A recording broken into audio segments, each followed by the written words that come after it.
Reed from the Kingdom Warrior Academy of Martial Arts, doing another quick reference video for students for the Qin Na groups. So this set of Qin Na, so there's 5 different Qin Na techniques here, and they're all what I call wrist scissors. So that means that they're wrist locks, and they're using a specific mechanism to apply the force in the lock called a scissor. So the student self will demonstrate that and explain what that means. Okay, so every single one of these techniques are putting the wrist in this overall position.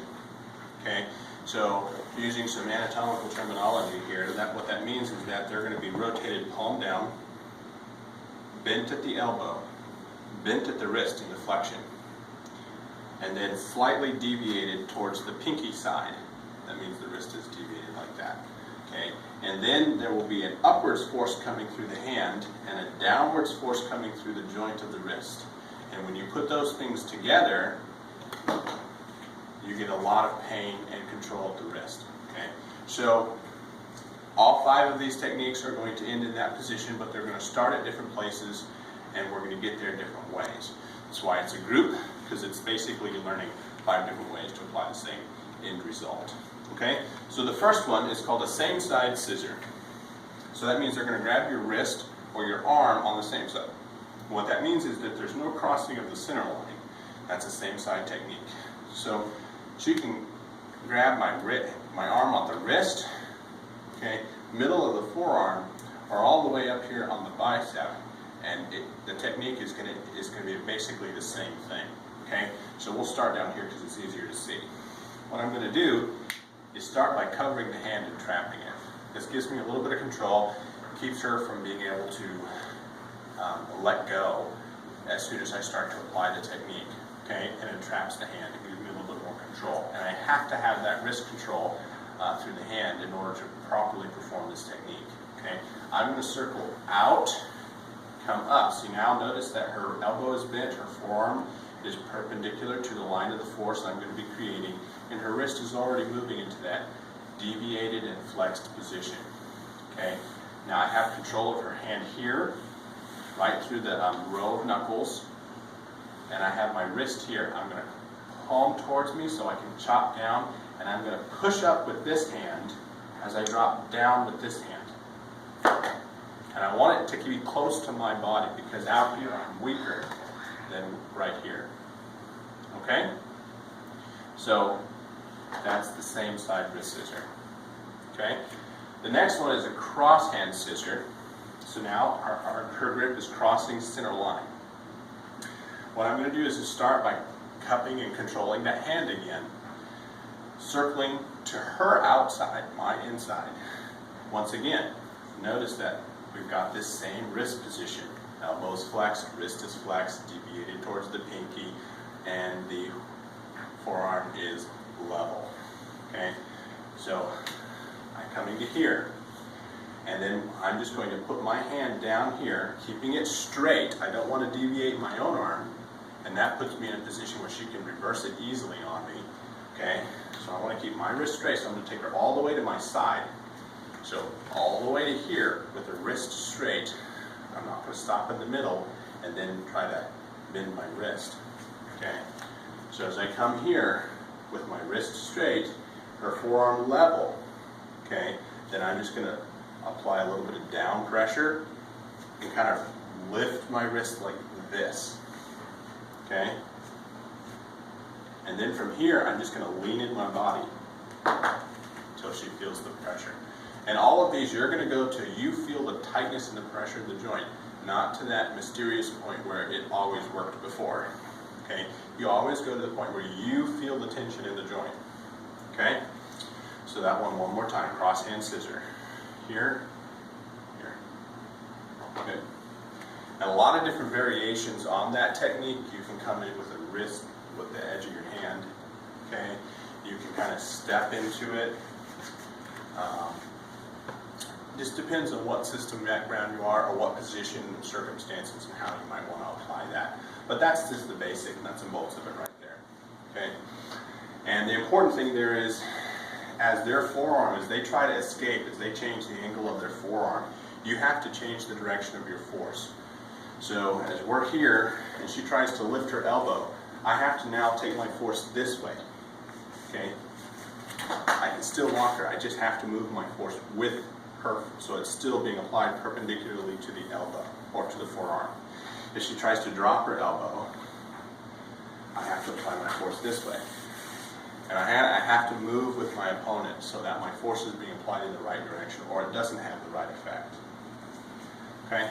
The next one here is called the wrong way scissor. And it's for what we call a wrong way grab. So a wrong way grab is when instead of grabbing this way, they grab this way. It's really more of a sideways grab. Somebody coming up beside you and they just reach down and grab. Okay? But so she's going to grab me with a wrong way grab.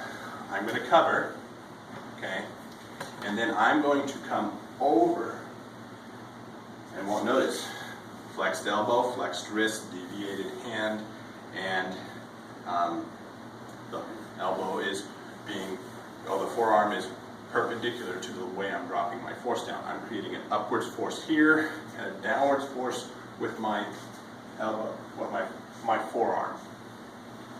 Okay, now sometimes this one can be a little bit awkward, so I'm going to have her turn so that we can see this a little bit better.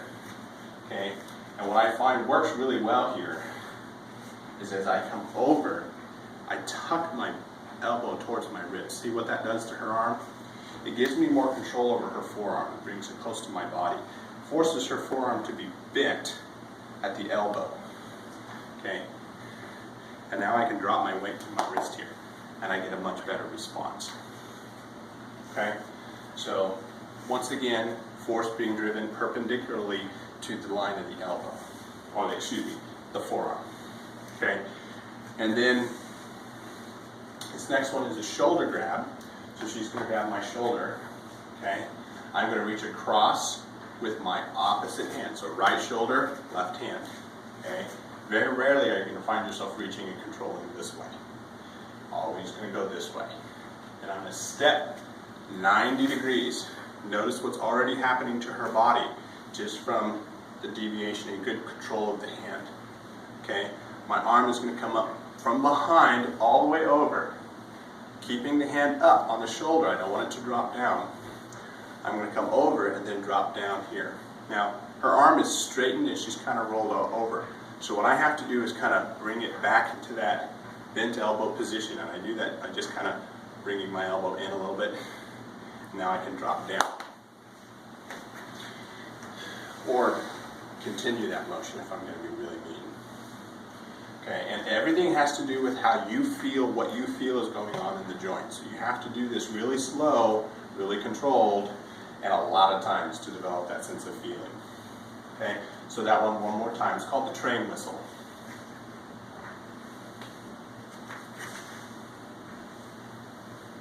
Okay, and notice even when she tries to roll out, I can bring her back by tucking my elbow underneath my shoulder.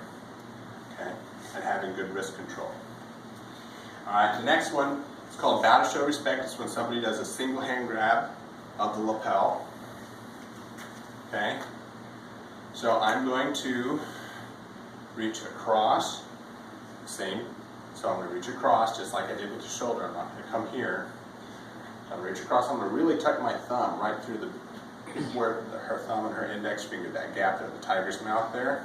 I'm going to place my thumb there. I'm not going to try to dig it in. I'm just going to place it there.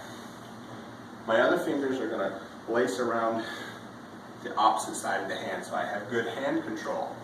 I'm going to drop my elbow so that my finger points up.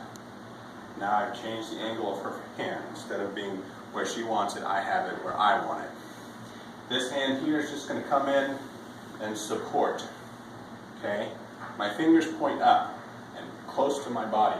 What I'm going to do now is create an upwards force through my thumb and a downwards force through my pinky on the wrist. Okay?